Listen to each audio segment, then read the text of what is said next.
ঢাকাইয়া বিয়ে উপভোগ করার জন্য পুরো পরিবার মিলে আমরা চলে গিয়েছিলাম সেই পুরান ঢাকায়। এটা হচ্ছে আমার ননদের বিয়ে। সবাই মিলে সেই 4:30টার ট্রেনে জার্নি করতে করতে চলে গিয়েছিলাম ঢাকা। একা জার্নি করতে যতটা না মজা লাগে, পরিবারের সবাই মিলে যদি জার্নি করি তখন কিন্তু খুবই বেশি মজা লাগে। আমরা আমাদের জার্নিতে কি কি করলাম এবং ঢাকাইয়াদের বিয়েতে গিয়ে কি কি ফাংশন অ্যাটেন্ড করলাম সবকিছুই থাকছে আজকের ভিডিওতে। কোথায় যাওয়ার আগে এত বেশি টেনশন লাগে যে সারা রাত ঘুমই হয় না।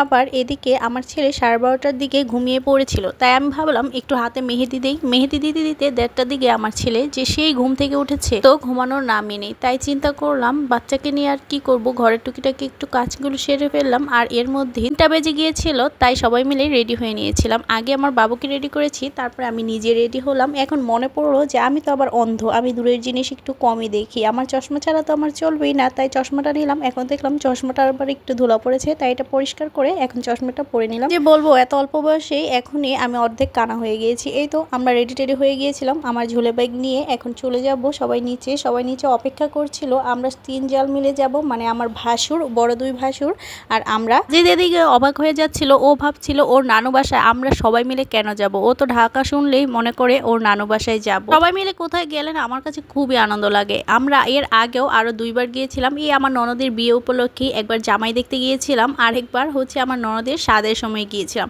এখন যাচ্ছি ননদের বিয়ে খেতে। তো যাওয়ার সময় সবগুলো ব্যাগ একটা অটোর মধ্যে দিয়ে দিয়েছিল, আর আমরা এই অটোর মধ্যে করে যাচ্ছি সবার ব্যাগ নিয়ে। আর ভাবিরা হেঁটে হেঁটেই যাচ্ছে, কারণ স্টেশন তো আমাদের এখান থেকে খুবই কাছে, আর এত রাতে তো আর তেমন রিক্সা পাওয়া যায় না। তাই শুধু একটা অটো পেয়েছিল, অটোটার মধ্যে সব গেজ উঠিয়ে দিয়েছিল। আর আমাদের মার্কেটের একটা নাইট গার্ড, উনি আবার আমাদের সাথেই এসেছিল। এখন উনি আমাদের লাগেজগুলো উপরে নিয়ে উঠিয়ে দিবে। আমাদের ট্রেন ছিল 4:40 নাকি 38 জানি। ট্রেনটা একটু লেট করেছে, তাই সবাই মিলে এখানে দাঁড়িয়ে দাঁড়িয়ে অপেক্ষা করছিলাম। বলেন তো আমার বোরকাটা কেমন হয়েছে? এটা কিন্তু আমি নিজে হাতে কাজ করেছি, অনেক সুন্দর লাগছিল পরার পরে। আর আমার ছেলে তো অনেক বেশি খুশি হচ্ছিল, মানে এটা ওর জীবনের প্রথম লং জার্নি। ছিলাম ও অনেক ডিস্টার্ব করবে, কিন্তু না, আল্লাহর রহমতে ও যাওয়ার সময় কোনো ডিস্টার্ব করেনি, এনজয় করেছে। এবং আসার সময় এখন আমরা ওইদিকে যাচ্ছি। আমরা ভেবেছিলাম আমাদের বগিটা ওইদিকে শেষের মাথায় আসবে, কিন্তু না, আমরা ওইখানে যেতে যেতে আবার আমাদের ব্যাক করে উল্টা দিকে আসতে হয়েছে।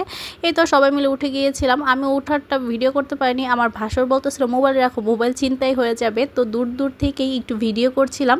আর এই যে দেখতে দেখতে কিন্তু আমাদের ট্রেনটাও ছেড়ে দিয়েছে, এবং আমাদের অপোজিট পাশে যেই ভাইয়া আপুরা বসেছিল তারা খুবই ভালো ছিল। আমার ছেলে তো ওনাদের 2টা বাচ্চার সাথে অনেক খেলাধুলা করেছে, আবার ওনারা বিস্কিট দিয়েছে। আর এই যে আমি তো ট্রেনে ওঠার সাথে সাথেই ঘুম, আমার যে ভাই ঘুম কি বলবো, এত ঘুম ধরে। তো তাও তেমন কিছুই না। এরপরে আবার আমি একদম পা উঠিয়ে টুটিয়ে একদম ঘুমিয়ে পড়েছিলাম আমার বাবুকে নিয়ে। বাবুও ঘুমিয়েছিল। তারপর ঘুম থেকে উঠে এটা জানি কোন জায়গায় এসে থেমেছে। আর ট্রেনে কিন্তু সকালটা দেখা যায়, আর না হলে তো আমরা এভাবে এত সুন্দর করে সকালটা উপভোগ করতে পারি না।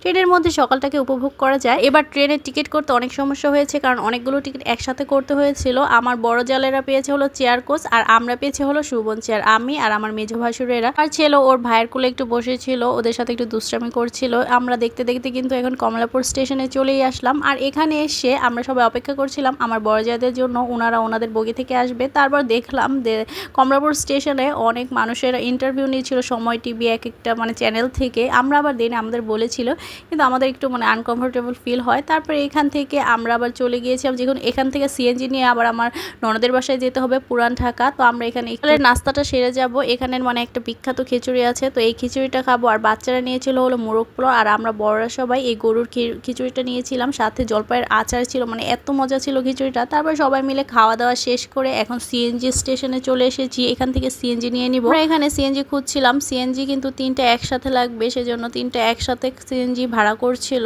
দেখছিল যে সবাই চিনে নাকি, অ্যাড্রেসটা দিয়ে দিচ্ছিল। এর মধ্যে আমরা সিএনজির মধ্যে উঠে পড়লাম, আমি, সানজু আর হচ্ছে আমার জামাই। আমরা একটার মধ্যে উঠেছি। আমার মেজো ভাসুরেরা এক সিএনজিতে উঠেছে, আর আমার বড় জালেরা এক সিএনজিতে উঠেছে। ঘুরতে যাওয়া আর বেড়ানোর জন্য ঢাকা শহর ভালো লাগে, কিন্তু সব সময় থাকার জন্য আমার কেন জানি না ঢাকা শহর ভালো লাগে না। এত ব্যস্ত শহর, আর পানির সমস্যা, গ্যাসের লাইনের সমস্যা। তো দেখতে দেখতে কিন্তু আমরা আমাদের ননদের বাসায় চলে এসেছি। এখানে এসে তো মাথায় হাত, 6 তলার মধ্যে উঠতে হবে, তাই 6 তলা উঠতে উঠতে হাঁপিয়ে গিয়েছিলাম। এসে জুস খেলাম, আর আন্টির হাতের স্পেশাল একটা চা খেলাম। চা ছাড়া তো আমাদের জায়েদের চলেই না। হালকা নাস্তা টাস্তা করে আমরা উপরে চলে এসেছি। ওনারা রং খেলবে, আমরা তেমন খেলতে পারি নাই, বাচ্চারাই খেলেছে। আমি জামা টামা নিয়ে এসেছিলাম, কিন্তু তারপরও এত টায়ার্ড লাগছিল, সারা রাতের ঘুম নেই, তাই আমরা আর রং টং খেলি নাই, বাচ্চারা একটু খেলেছে।